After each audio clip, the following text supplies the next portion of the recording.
Greetings and good morning again, folks. That's right. It's Meet the High Rollers, the once a month stream that I do with the top tier members of, well, the Culturians, the Culturian Party, whatever you'd like to call us. I just want to say this is always a good time, keeping within the rules. Everybody behaves themselves and basically lets you know a little bit more about themselves based on the stuff that we talk about. So without further ado, right now, we have one person in the background that I can count on to be here almost every day, which is insane, and also has a really good sense of humor. Welcome to the panel, our friend Hoove. How are you doing today, Hoove? Not bad at all, Culture. How you doing, man? Really good, really good. The earlier show went really well. Had a lot of fun over there, and I'm really kind of surprised not so many people are noticing the collapse of all of these entities, whether it be shows or studios or whatever else. So more than gratified to talk about it. But let's take a look at what Graph Webb said. The most consistent person on the internet for $2 says, "For freak's sake. Hashtag cancel Disney Plus." I agree wholeheartedly. This is a practice I would encourage, and I don't do that very often. But Hoove, my friend, what's been going on with you lately? Not a great deal. I'm going to be joining the ranks of e-bikers very shortly. I'm waiting for one to show up. I ordered it. I just haven't gotten it yet. So I'm looking forward to that. Man, you'll have to like share a video or something, because like I see those on YouTube and sometimes on other platforms, and I'm always like, that looks like an awful lot of fun, but it looks like some of them are so powerful you could hurt yourself. You have to be careful. Yeah. But that's true of anything. I mean, I've been riding motorcycles and scooters since I was about 6 years old. So I'm a huge you have to use some common sense and be prepared, just be careful. Now, I don't know about, because I think it varies state to state about whether or not you have to wear a helmet or not. And no matter what, on one of those, I'd still be wearing a helmet, because, I mean, you can get zipping along on one of those. That's right? True. And I would probably wear a bike helmet on the e-bike when I get it. Yeah. I might just wear a regular motorcycle helmet because I like my face. And I have a tendency to land on it a lot. So, Well, I have the fortune of living in a fairly rural area, so it's not that bad traffic wise. I think I'll probably be fine with a bike helmet for that. So I'm very jealous about the rural area, so I'm that's why I'm trying to move to my own rural area. So I know there are some lovely areas in Tennessee. I know you were talking about that. Sounds cool. Looking forward to that. Also looking forward to the next guest, who I think is one of the greatest YouTubers I've ever known. One man who actually helps people more than you could possibly imagine. And I was supposed to be seeing him this weekend, and I feel really bad that I missed him, because I would like to, out-golf him. I'm talking about this man. Did you say out-golf me? Yeah, out-golf you. Sir, I will have you know that I shot a 74 on the front nine just the other day, which is a bad on the front nine. I shot a 74 on the front nine, and that includes I lost 6 golf balls at hole number. I lost 6 golf balls at hole number 3 in the water. Oh no! So how many strokes was that? I don't know, but here's the sad part. The sad part is my 2 best shots, where I actually went like from the tee all the way like close to like getting it on, getting it on the green and shit like that, and all that. My 2 best shots, I lost the ball and I couldn't find it, and because those 2 shots I overshot it and it rolled down the other side of the hole into the back side of the green, yeah. Yeah, and then and it was by the gator hole, so they wouldn't let me go over the fence to get my ball, even though I could see it. It was like right there. I could have like just. Anyway, I'm gonna delegate some of my time here to a far better YouTuber. Holy cow! It's Tom. Why aren't you here? There is a long list of reasons, my friend, and I wish I could. Have medical excuses attached to them, because I'm going to tell you right now. I was told I can't go to Disney, and it's all your fault. Disney Vacation Resort swimming pool. Oh, that's probably true. Yeah. Oh, that's probably true. No, that is very true. 100% true. Okay. Did you see Jaws yet? No, we're going today. Well, Okay. I've seen it a million times, of course. I know, but on the screen, dude, it's we're going great to see stuff. it in IMAX today. Oh, that's awesome. I'm not jealous at all. Don't try to change the subject. Well, no, I'm sorry. I said I'm sorry to you like 4 or 5 you times. You owe me a lot more than sorries. Okay. You're supposed to be here. CC was here last night. We were singing karaoke. You would have been in heaven. I'm sure. Where were you? Okay, I'm back. Did you tell Culture Casino about when we all like use the plastic bed sheets and 40 weight motor oil naked at 2 a.m. or we're not there yet? No, we're not there yet. Okay. That was the karaoke hooer. But I just want to remind both you and Mikey that this is live on the channel. We are not protected in any way. I cannot legally say that Mikey has gotten me anything. Just nothing. But so, Tom, are you going to be able to do the show tomorrow from there? Or on Monday? Or Sunday? Monday. On Monday? Or are you going to go? Bother coming back. Mikey's gotten used to this idea of not being a YouTuber. What? What would you do for money? Oh, we have ideas. I got an idea. Okay. Coming to the stage right now is Candy. Come on, folks, give it up for Candy. You can make it rain. Come on, give it up. That's actually that actually does sound like something you would be proficient at. Walking into the club now, Mexican Iron Man. Yeah, that's bad. Okay. Speaking of high rollers, here he comes now. The man, the myth, the legend. Mexican Iron Man. Okay, He's all right. the sexiest Mexican I know. Mark Daly is jealous. He's like, I want to party with Mexican Iron Man. Everybody does. Mark? Is that Mark Daly? Mark, Culture turned it down. Mark, you can come. Just come to South Carolina. Burgers and beers on me. I got plenty of space. Okay. Well, speaking of plenty of burgers and beers, I want to say thank you to Ruby Hoove, who happens to be related to somebody on the panel, kicking out to Nichols, to Culture Casino Cash for, saying hi, Hoove, and Culture. Well, hello. This is always fun. And it's good to see you guys having a good time. Why aren't you here? I told you. I will explain it to you. Send me a signed reason. Okay, I will. Medical professional. I have plenty of those right now that we could talk about, but I'm not gonna. Sure. So, but yeah, no. Extreme Meme says, taco truck must be making massive sales with the fresh cilantro. I think you're right, Extreme Meme. It's very fresh cilantro. Have you had any of the rabbit chicken tacos, Tom? No. We had steak. Oh, wow, dude! Eat rabbit chicken meat here at the Mexican Iron Ranch. Oh, at the Iron Ranch. All right, that's what I'm calling it now. You realize like the Neverland Ranch, only it's the Iron Man Land Ranch. Well, you just know that I was going to be just around the corner from you, like within like 300 yards. That's your fault. I know. You could be here right now. I thought only a member could chat. No, you guys can chat in the chat, but to be on the show, you have to be Mexican Iron Man, who apparently Tom is standing in for right now. Rob Altus says hi. Well, I'm not going to take anybody else's time. I just came in to give you a hard time. Oh, I've had plenty. You and Mikey have made the message known. We are going to continue. This is not ended yet. This is just beginning. Okay. This is like a hurricane. Are you really going to rock you? Okay, are you really gonna stay there like for the week, or what are you doing? I mean, am I gonna see you for like 2 days already? But am I gonna?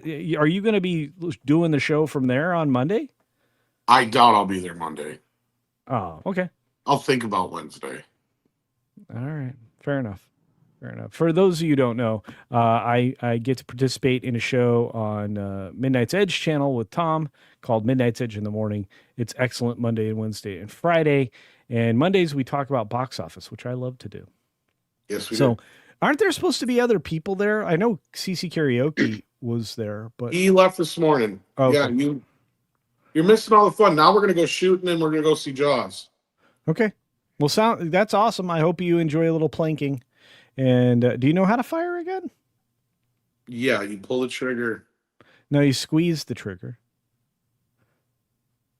Why aren't you here to teach me these things, Culture? Because Mike is a tactical instructor at this point. Not Mike's job. You're the father figure. I will be your father figure. That's Put your tiny hand in mine. I will be. All right, I gotta go tell Bambino Bye. there's a squirrel in his backyard. He'd be Okay. very All right. pissed. Thank you, Tom, and say goodbye to the Iron Man himself. So Evil Bambino. anyway, that was great. Sorry about that, but that's always entertaining. For those of you out there in the audience, that was Tom Connors from Midnight's Edge, and of course, the Mexican Iron Man. I lost complete control of my show, and Tim is laughing at me, and that's fair. All right. Well, I don't know what to say. I would have been there if I could have been, and I know both those guys know that, but I will be traveling just soon in the next few weeks when I'm able. So we'll be back to that. Man of War, the man himself. Do you know how long this guy has been here? 57 months. This is a man I look forward to seeing whenever I can. I'll be driving right through his bayou coming up here in a month or so. And I will let him know. But 57 months, he says, oh, so this is one of those kind of bars. There you go. It's like the Blue Oyster Bar, but not really. Anyway. Hey, Jennifer. Jennifer Walters out there. The one and only. That's right. That's right. All right. So back to it. You seen any movies lately? This is a question that I've wanted to ask you guys for a while. I have not. I've not really seen anything that has interested me enough to watch it. However, I blew through the first half of Wednesday season 2, and I've done that. Right. What did you think of Wednesday? I'm enjoying it. I know there's going to be some unpleasant things in the second half of the season, but I think I've already come to grips with that. In order for a character to actually grow, sometimes crappy stuff has to happen. Yeah. So it's, not just a plot twist, it's just part of the character arc, I think. So I'm kind of looking forward to seeing where they go with it. Yeah, I think the second half's going to be a little rough of the second season, but and you know what I find funny? I think it had been over 3 years since the first season. Oh yeah. So and the fact that they're dividing the second season in half is also bewildering to me. It is. But you know what? Stranger Things is doing exactly the same thing. They're releasing their final season in November, like the first half of it at the end of November, and then the second half, I guess, halfway through December, and then the final finale episode for the whole thing, I think it's supposed to be New Year's Eve. It's like, oh wow, they're going to string you along. Well, I mean, you're wrapping stuff up. That doesn't surprise me. I wish we're back in the days where you had 26 episodes. Oh yeah. Yeah. I miss actual TV, we haven't had that in a bit. And while the linear networks still manage to do it and do it on a decent budget, I don't understand why these other shows can't. It's weird. Yeah, I understand that. It's, I'm sure, frustrating for the so-called creatives because they're really dealing with an environment now where everything really has been done. Coming up with new ideas is really tough. Everything's derivative, and yeah, sometimes they kind of get a new angle and stuff, but it's getting harder to find. So I don't know where they go from there. We don't need remakes. I'd rather just watch the original stuff. I always thought that Star Wars, because I'm going to come up with it. This is not exactly an original idea, but it's a bunch of derivatives of things mixed together. I always thought Star Wars really, obviously with a little derivative from that, the parody troops. You remember that? The stormtroopers, were patrolling the planet. Because I always thought it would be neat to have like a Chips version of Star Wars. Oh, okay. Yeah. So I think that would be cool. Fun. Yeah, I mean, like, and maybe not on Endor, but they're using like something similar to like those speeder bikes. And I always was Yeah. like, you could totally do that, right? Just like, do like a cop show based on that. I think you could pull like modern stories together right from Hmm. that. And I think you could do 26 episodes. I think that kind of writes itself like any procedural show might, like one of those court shows or hospital shows. And I was thinking, why Dragnet didn't in they? space. Exactly. Yeah, and then that reminds me that George's high concept program that he wanted to do with Disney way back when was Hmm. about the underworld, right? It was the seedy underbelly of Coruscant, right? Yeah. So I was always like, why didn't they do that? It would have I been a lot more interesting. They kept it fairly sanitized for a an environment where you've got smugglers and just all kinds of crazy stuff going on. It's like you really never see it except when you brush up against like Jabba or Lando at first. well, But I okay. So weren't you hoping that with the Boba Fett show that they would actually get into some of that and then actually like dive into that aspect and him becoming like the underworld boss, and bossing the Fets around. I thought that would have been great, but they I they never got anywhere with that show. To be fair, I'd like to say I was hoping for it, but I wasn't. By then, I had no hope for anything Disney does. I assume that somewhere Bob Iger has a magic wand that whenever he taps something with it, it fails.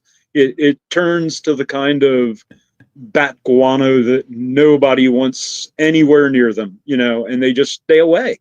And I don't know what it is, but he really has seemed to find the formula for turning out real, just I don't know how you say it, well, I think gunk. I think I think yeah, we've seen a lot of pablum in complete garbage for sure, and Oh, Davina's indeed. right. And Davina's right. I mean, in the old TV world, there were more filler and bottle episodes and things Hmm. like that I didn't mind so much. But I mean, think about how uncomplicated a show like Fantasy Island was, Oh yeah, right? I mean, yeah, singular location, consistent, storylines, regardless of what episode it was. And they were always telling a myriad of different stories based on, your fantasies and such. So I always enjoyed absolutely. that. And I always thought that was good. Love Boat, you remember that? Oh yeah, Stupid show. Loved it. sure. Stupid show. And you got to know the characters, and I felt like Love Boat was like the what was stolen from for Star Trek Next Generation. I Yeah, know that you're not sounds wrong. weird. I know that No, sounds I weird, get it but with 10 yeah, forward and whoopee and yeah, stuff. Yeah, I get it. yeah. I was like, okay, Love Boat, but I just like I said, there's always room to do something. You Hmm. just have to mix your concepts now. And there really are opportunities for genuine stuff. I mean, right now, if I could have a conversation in person with Elon Musk, I would beg him to underwrite a show about his mission to Mars. Like develop a crew, develop everything that you need, develop a storyline where you've already sent your several rockets, your supply ships, and your construction elements ahead. Um, and you send this human crew to Mars after all of these things, including all the Tesla bots and everything that's supposed to be building the infrastructure and everything, and the Boring Company's subterranean vehicles, because that's where people are going to live on Mars. Most people probably don't know that, but you're going to live underground. You're not going to live on the Hmm. surface. The storms are difficult to deal with. And while you're going to collect solar, you're going to need resilient solar panels like we've never seen because Oh yeah, those storms on Mars will wreck stuff. So you will yeah. be underground. Surface Yeah, go ahead. surface infrastructure on Mars is going to be complicated, no Yeah, doubt. I like I said, and like just develop that story and have storylines on the travel there. The what is it, like 18 months, 2 years to get to Mars or some Something stuff? I like think that. it's, yeah. Well, you're gonna So go you're ahead. going to be posting this on X, so maybe Elon will see it.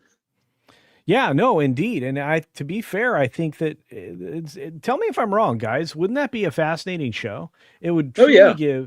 would truly give Elon an opportunity um, to highlight what he's doing, because what he's doing is fascinating, and everything that he's done since he sold his interest in PayPal Hmm. has been to get to this point where he can get to Mars, and he has everything that he needs, not just to get to Mars, but to do anything.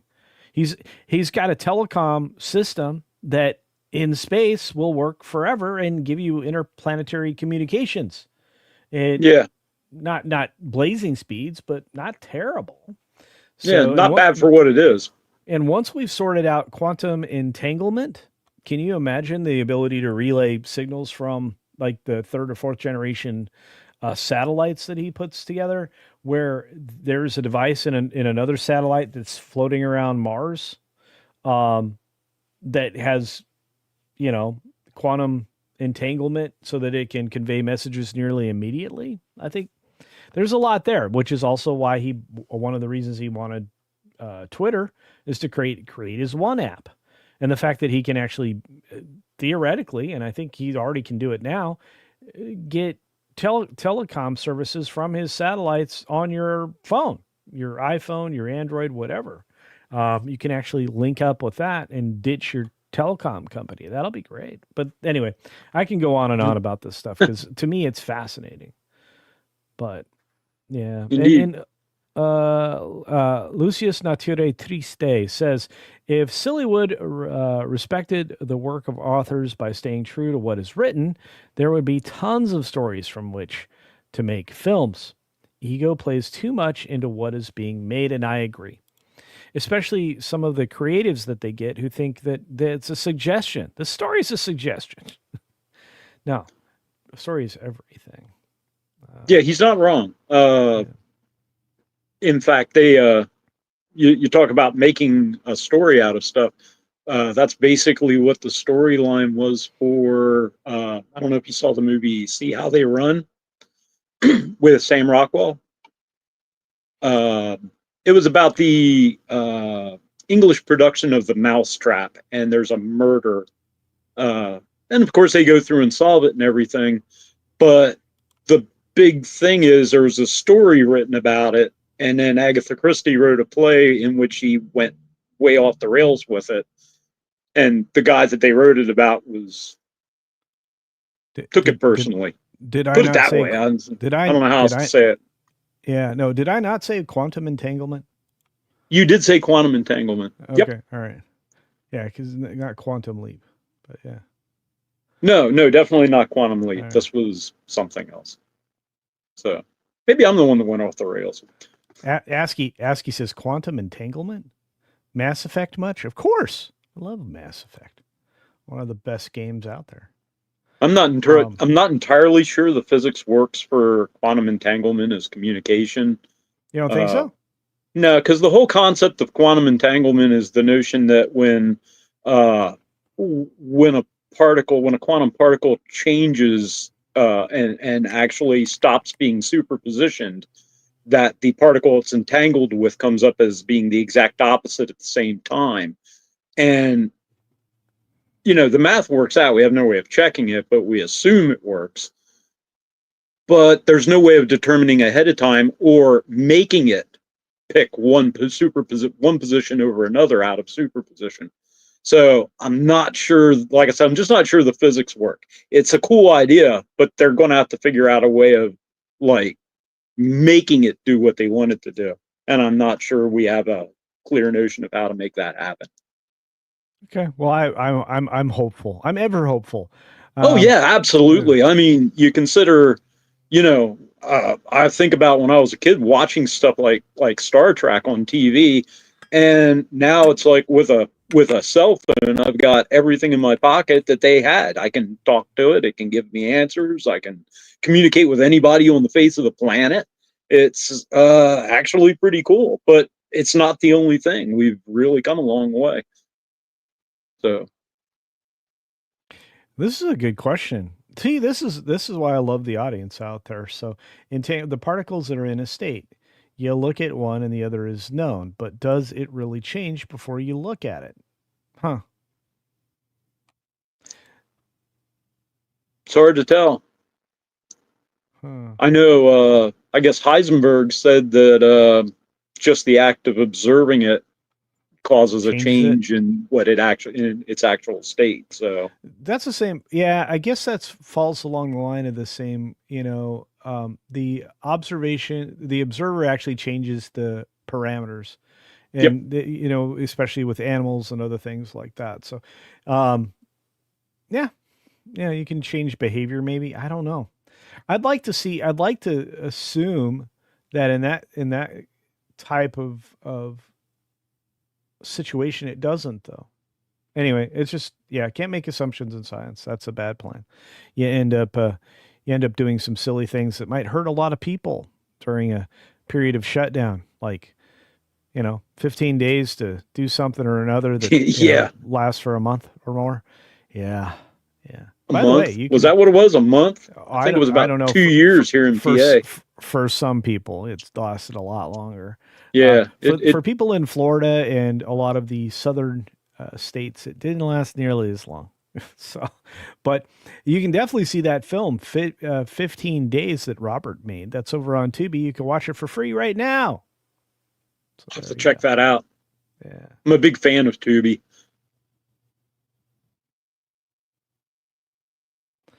It's pretty cool to have something free.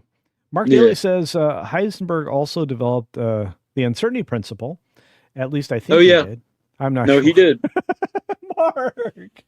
Yeah, he did. We're getting way deep into the physics weeds. I love this because it's like all us old nerds are talking like this. I promise you, there's no young people doing this anymore. These conversations were left to the bar stools back in the day, if I remember correctly. Yeah, you're not wrong. Yeah, I kind of miss it. You remember we used to get in nerd fights about Trek and Star Wars and Oh, yeah. all kinds of stuff. Yeah, and then there were Yeah. go ahead. Oh, some of the best arguments I've had were just like somebody would say something about how stupid a time travel concept was, and then I'd try to come in and play devil's advocate and fight with them about it. It's just like you See, take the most outrageous positions, whether you can defend them or not. It's science fiction. I can say anything. The question is, see, and this is why it bugs me with time travel. Perhaps you could go forward, Mhm. but I don't think you could go back, because the minute you go back, you're not coming back to the same world. That's true, and relativity kind of says that if you hopped in a spacecraft that could get close to the speed of light and go out for an extended cruise Phase and come back to changes. the Earth, Yeah, there's going to be a relative difference. But it's not, is it time travel? Kinda. You can't go back, but yeah. And by the way, I think Heisenberg made some of the best blue methamphetamine in Breaking Bad. So yeah, he did. He did. I forgot about that. Yeah, no, anyway, it's fun. But no, the time travel thing has always messed me up. Every time I've seen something with time travel, like that's not right. I mean, instinctively, I'm going, that does not work. It doesn't work. It typically doesn't, because anything that you try to argue that might happen must have already happened anyway. You can't, there's a continuity of reality that I'm not sure we can step outside of, where, if something has already happened, you can't go back and change it and have it not happen. Anything that you did in the past has already happened at that point. So yeah, I'm not sure that works. I'm not sure like I said, I'm just not sure the logic works for most time travel stuff. So okay, so you really got to suspend your belief for that. It's fine, but see, okay, so here's the thing. One of my favorite books growing up as a young person, and I think I've told this story before, but one of my and I'm looking for it in my bookcase as I'm talking about it, but I don't think I have the paper. I don't have any paperbacks in here. But anyway, I was into all this stuff when I was a younger person, and one of my favorite books was something was titled Replay. not a particularly dense book, probably the average novel size, but in paperback. And I went looking for it in hardback years later, still haven't been able to find it. But the book's called Replay, and the premise is a guy is maybe in his he's somewhere in his mid 50s, about the age I am now, and he finds himself feeling like he got hit in the chest, and he kind of collapses, passes out, whatnot. And then, holy cow, Scott's here. Okay, Scott, thanks, my friend. This is 5 Culture Casino memberships. Much needed and impressed, my friend. We appreciate you, and we thank you very much, Scott. Good to see you, buddy. Been a minute. But the premise was, after he'd collapsed and been unconscious, he woke up in his teenage bedroom. He woke up in his teenage bedroom, and because he'd remembered the experiences in his life, he used that as a roadmap to become fabulously wealthy and make the right. Well, at the beginning, he was betting on sports. So he started betting on the Kentucky Derby, in this case, the first time. And so he started to make a lot of money. And then he eventually started to apply his knowledge to stocks. He could remember of companies he knew would be ultra successful, and one of those was Apple, and so on and so forth. So he was making all these decisions, became fabulously wealthy, and produced a movie at some point. Or no, he didn't produce a movie. He witnessed a movie that was not one that was in his previous timeline, because there was a woman who experienced the same kind of thing. Now, she was younger than he was by several years. But she was also doing the replaying. So it's very fascinating. It's kind of a romance, and it's kind of a way to live multiple lives. Now, a movie came along later called Groundhog Day, who kind of took the same kind of a thing. If you've ever seen Bill Murray's Groundhog Day, it's a fantastic film. But and then eventually Live, Die, Repeat came out, and it's the same variation. There's a variation of a theme at that point. And I was like, okay, I could take that novel and turn it into an incredible film. I probably should do that, because now we have the technology to make people age at an appropriate speed and everything else. And when he goes back to replay again, but he meets up with this woman, but when he goes back to replay again, she doesn't come into consciousness until a few years later. And, she's just living as a little girl, doesn't have any of that previous experience. And they meet up again, and it becomes this really neat romance story. Both of them, apparently were not in wonderful, spectacular relationship situations. And they just kept doing that until they got to the point where they were literally reliving like moments at a time, and eventually seconds at a time and something. And the last time when they come to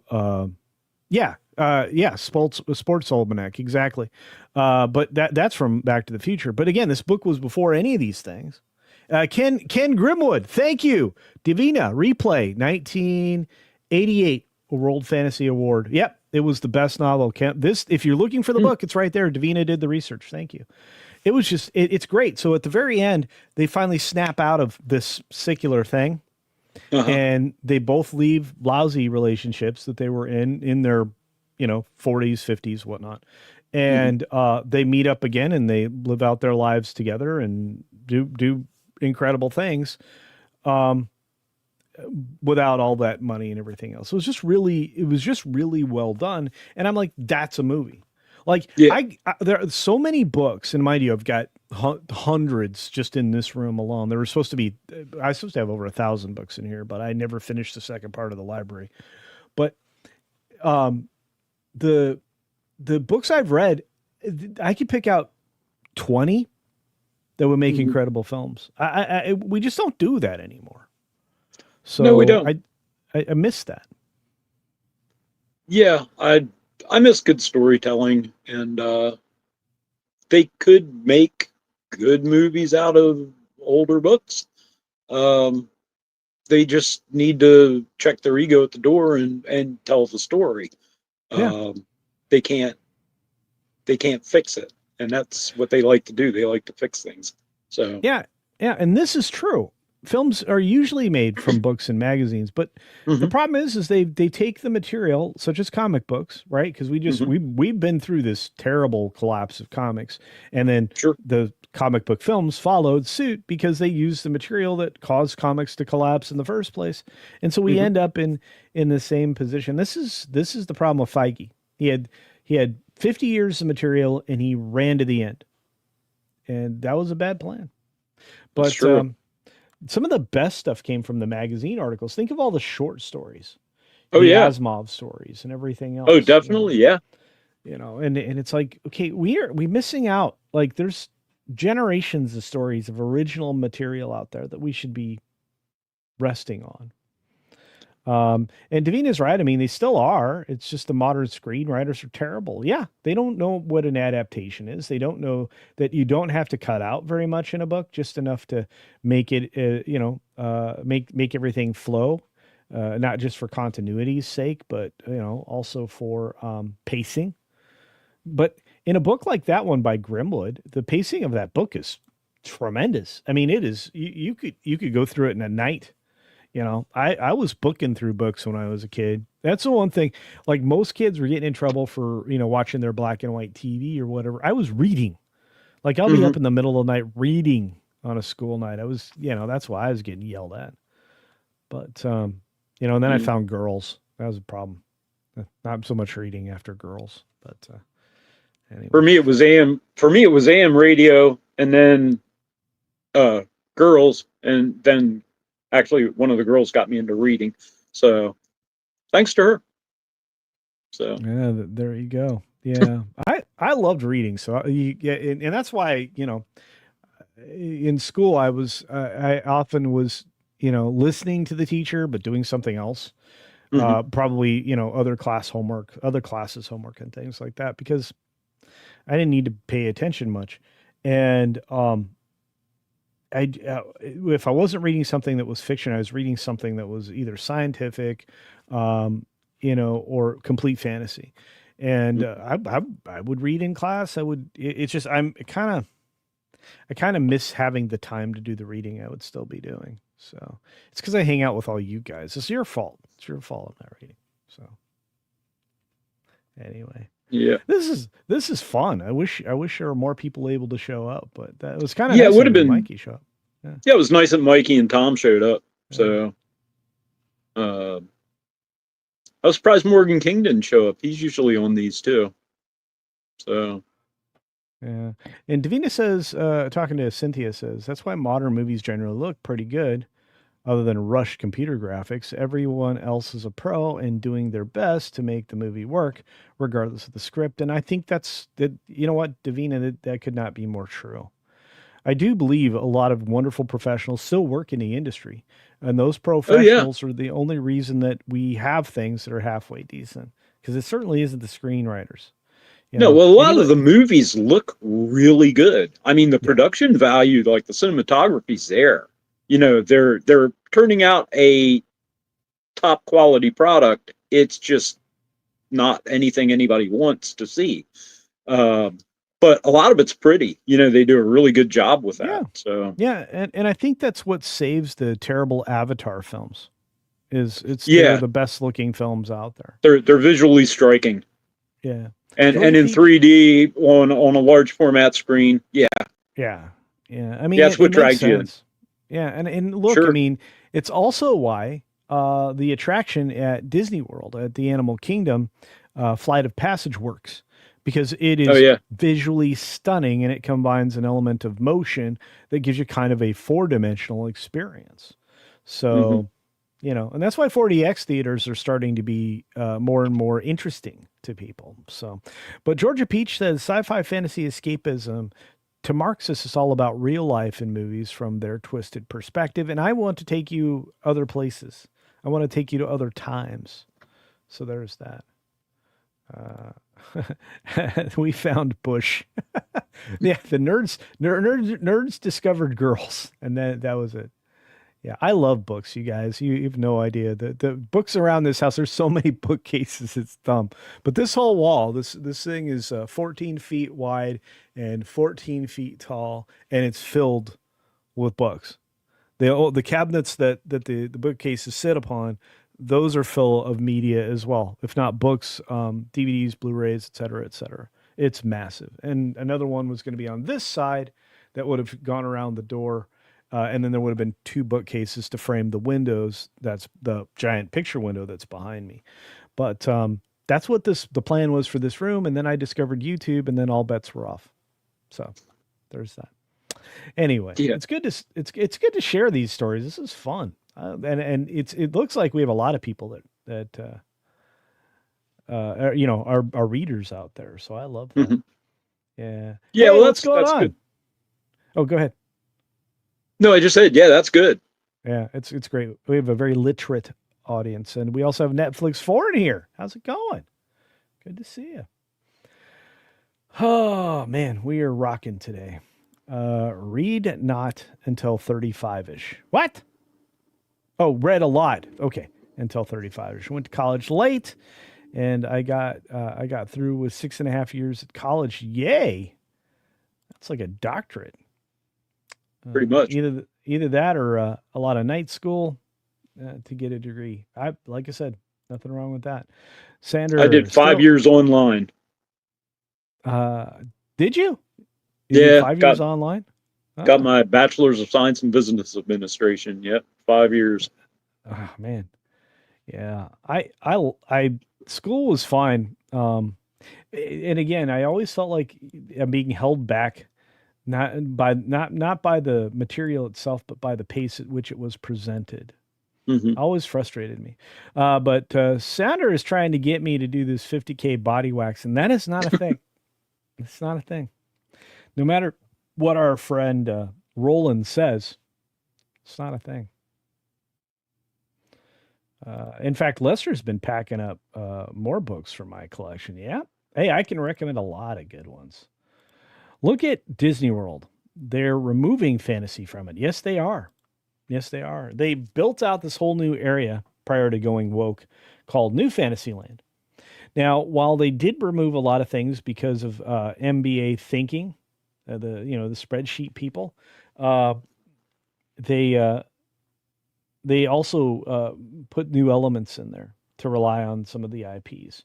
Fantasyland is the only place where I give Disney carte blanche to play around with IPs.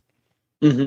When you get to Splash Mountain, that was its own. That was based on an IP that Disney didn't want to acknowledge anymore, but also honored the sounds, the music, and the culture that existed at the time, and they replaced it with something very soulless. Princess and the Frog. Go ahead. Here, real quickly. Princess and the Frog was the 33rd most popular movie of that year when it was released, and it didn't earn the kind of money that something like same year Up earned. They have no Up attraction. Old white guy, probably why. But they do have a bayou, a bayou. I don't know, bog. They've got attraction some. there now. Yeah. They got a swamp. Yeah, not good. Yeah, Not at all. good. Not a good plan. Yeah. But I never understood quite honestly, I don't think this is a controversial statement, but I never understood the hatred that Disney had for Song of the South.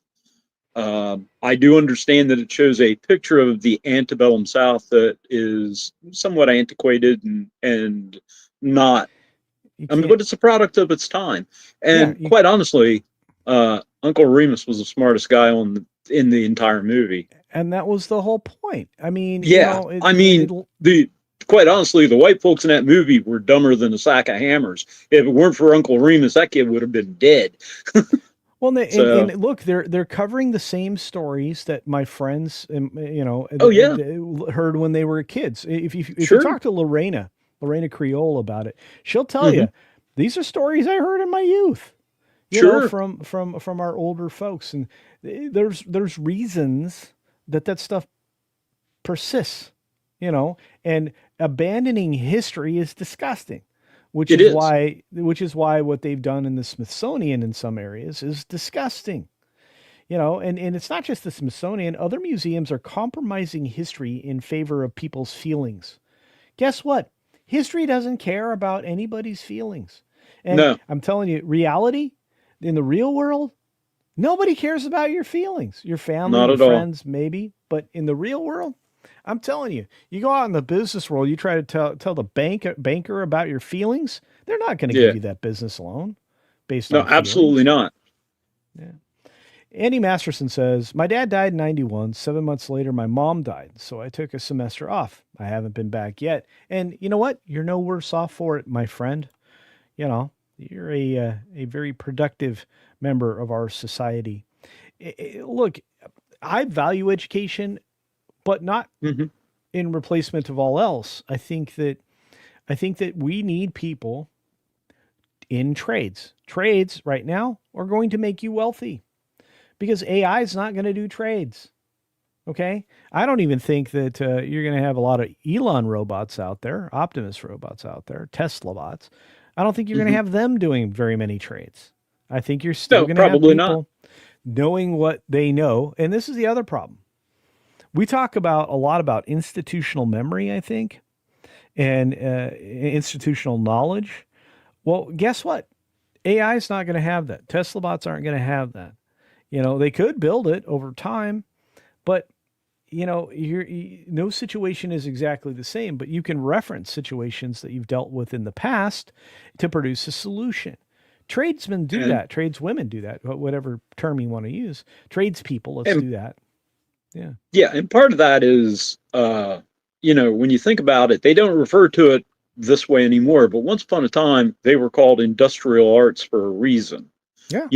When you're a plumber, there are certain things you have to learn how to do, whether it's leading pipes or soldering copper or whatever.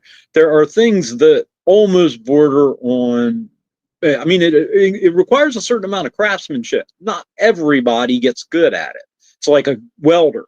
A really good welder is hard to find. You can teach anybody how to weld two pieces of metal together, but a really top-notch welder or a machinist, those people are artists in their own right, as well as being highly trained, skilled technicians. So, I'm not sure you're going to be able to replicate that until you get to the point where you can like literally sync up AI and robotics that can replicate human functions. They're getting closer, and I think that performances of motion capture artists can be utilized, but then Hmm. you have to be dimensionally pure. So you have to find somebody that has the same locations for all of the manipulation points, all the joints. You have to Yeah, find that. You have to find everything else. But and then you could certainly do that via motion capture. But I just again can you build a knowledge base and the abilities of a clever tradesperson? I don't think so. Netflix Foreign says that Frozen was planned to be hand drawn like Princess and the Frog. Um, that doesn't surprise me, but the fact that they went with 3 dimensions and they were completely unprepared prepared for its success tells us a lot. It also tells us whether they thought that animation could be successful or not. Disney was so unprepared for its success that it didn't even have merchandise ready when that film came out. That's how low expectations they were. Uh, uh, but it is what it is. And, whether or not, uh, you know, my education elevated to, MBA or higher. It, that's a conversation we could certainly have. I will just tell you all, um, I there's a use for everybody, but the spreadsheet people are always doing something hmm. that is the least creative and often least successful way to do things. Sorry, it's the truth. It's why people like Elon, who is an out of the box person, are very successful. They take all of the things that they have learned with all of the education that they have, and they think of the most creative way to solve problems. And oftentimes, it's very dead simple, and is often overlooked as a solution. So, Mhm. Anyway, it is what it is. The It fact sure that is. a fact that a lot of, if you look at some of these billionaires, the visionaries, they usually walk away from education at some point. But Mhm. it is what it is. By the way, Putin, I thought the video you made of me was hysterically funny. That was really cool. You don't mimic a plumber, you teach the robot. There's stuff you cannot teach the robot, at least not yet. Is that possible in the future? Maybe, but I don't really see a lot of optimists doing plumbing, at least not in the near future. Trades are Yeah. difficult, and every situation has something that needs like a creative solution. So is what it is. On that note, we're getting close to the end. Hoob, I'm sorry to have kept you this long, but I No, really that's all appreciate right. you being here this long. I'm super crazy excited to have Glad to had be here. this lengthy conversation with you. So there's that. Like I Yeah, said, glad to be here. It's always a good time.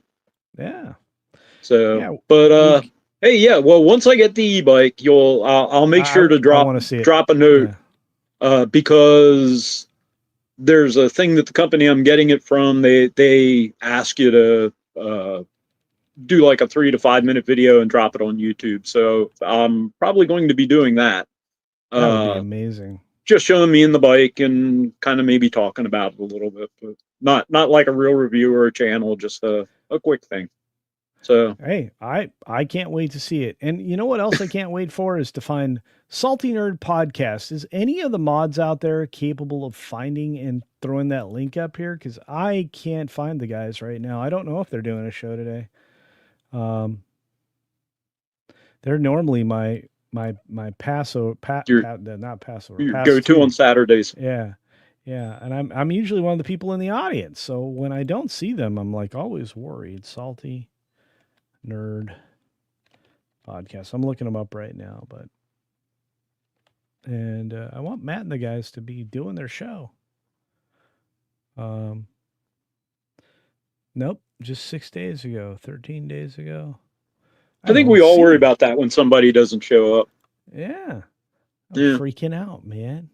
I'm freaking out. You are freaking out, man. Yeah, I don't see a new show. I'm very bummed out. Hmm. All right. Well, normally that's where I'd send you. Who else can I send See, y'all Libby? to? Where you want to go? Who's live? Who's live? Yeah, Salty Stream is not up. Thank you, Kaladin. It's always weird. Maybe they're taking the Labor Day weekend off. That's possible. Yeah, the Slackers. literary scuttlebutt was a good time. I agree, Lester. Salty made a post. There is not a show today. Bummer. Okay, well then, shoot. That's what I'm going to say. I'm going to say the word shoot. I tell you what, Prelude, you guys can go to Pro Radio, or we can send you to Ronan. Is Ronan really live? Ronan's live. Ronan 66 is so close to 1,000 subscribers, folks. If you're a what do you call it, an anime people, Mhm. you can go and check it out right now. Ronan's hosting a fun time stream and is still live. Creative use of language over there, just so you know. But you can Not a problem. you can definitely go and check it out. I'm gonna hit the share button, copy. I'm gonna drop that in the link for where we're going. Redirect to the here. All right, folks. If you manage to go over there and hang out with Ronan for a couple of minutes, I think he's playing a game right now. He will truly appreciate it, I am certain. And otherwise, I just want to say thank you. I want to say thank you to the man here, Hoove, and to everybody else for hanging out with us today. As always, I'll say it this way. Be sure to take care of yourself, take care of others, and until next time, see ya. For real.